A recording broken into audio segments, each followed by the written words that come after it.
This is a Jaguar, parked, empty, untouched, and it's melting. No fire, no accident, no explanation, just heat.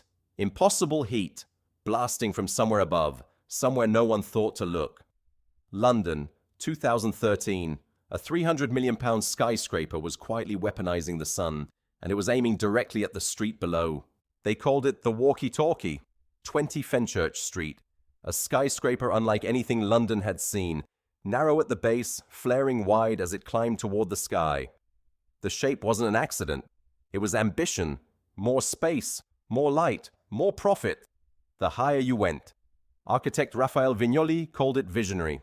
The press adored it. The public marveled at it. Nobody asked the one question that mattered. What happens when the sun comes out? September 2013. An unusually bright afternoon in the city of London. Martin Lindsay parks his Jaguar on Eastcheap Street. A normal car, on a normal street. He has no idea he's about to become evidence. Because 20 stories above him, something was happening. The building's curved glass face, the very thing that made it iconic, was doing exactly what curved glass does. It was focusing the light, bending it, concentrating it, aiming it, like a magnifying glass held over an ant. Ambient temperature, 24 degrees. Normal, safe. But at the focal point, the beam's exact target, the reading climbed. 40, 60, 80, 91 degrees Celsius, nearly 200 Fahrenheit. Hot enough to warp steel, hot enough to blister paint. Reporters cracked eggs onto the pavement. They cooked. Doormats scorched black. Bicycle seats melted into puddles.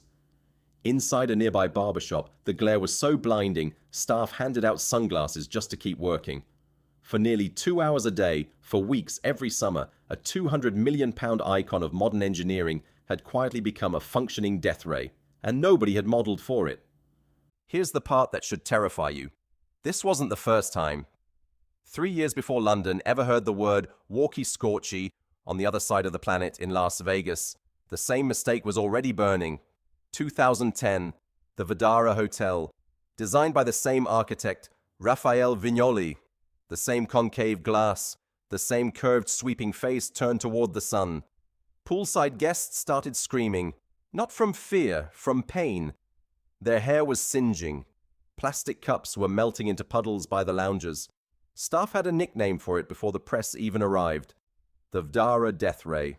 2 buildings, 2 continents, 1 architect, 1 law of physics, ignored, twice. The walkie-talkie wasn't a freak accident. It was a pattern, a warning, already written in melted plastic and scorched skin years before London ever felt the heat. The nickname changed overnight. The walkie-talkie became the Walkie Scorchie. The world was laughing, and laughing loudly.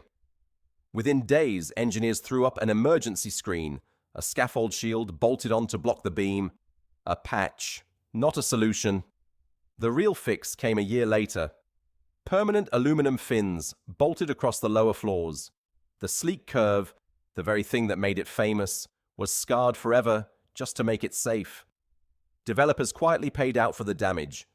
The scorched paint, the melted trim, the ruined afternoon of one unlucky Jaguar owner. It's a reminder. The most brilliant designs can still fail. All it takes is one variable nobody accounted for, something as simple and as old as the sun. Malfunction returns.